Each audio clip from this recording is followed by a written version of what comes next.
Hey guys, it's Trent here with the RideShare Guy. Just wanted to give you a little bit of advice if you're not getting reservations. My last reservation I received was in February. I was getting between 10 and 20 a week. They just magically stopped after I canceled a reservation back in February. I was sitting with a couple of friends yesterday. They were getting reservations sitting right next to me, and I was not. So I got on the fabulous Uber support, which we all know what kind of pain they are. But as you see, I went through here telling them that basically I was not getting any sort of reservations, and they were telling me that nothing was wrong with my account, everything was fine. And then they went through to tell me checking for reservations more frequently will suggest that I get the reservations. So as you can see here, I actually told them I've done 200 reservations this year. I know how it works. I'm also online for 80 hours a week, so I would be seeing reservations. My last reservation was February 3rd. I went from 10 a day to 0 in 7 months. Something's wrong.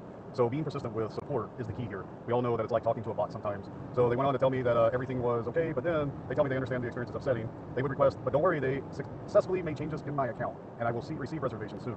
So after all of this, 10 minutes later, I received a reservation. So if you guys are not getting reservations, they probably put you in a timeout, probably for cancellation of reservations or whatever. Get into support. You're going to have to be persistent with them. I did 3 to 4 different chats before I got this one, and I just was persistent telling them. My key to you would be just tell them that you were getting them consistently or not now, and ask them if you're in some sort of timeout. Anyways, good luck. Reservations are wonderful, so you definitely want to get them turned back on if you're not getting them.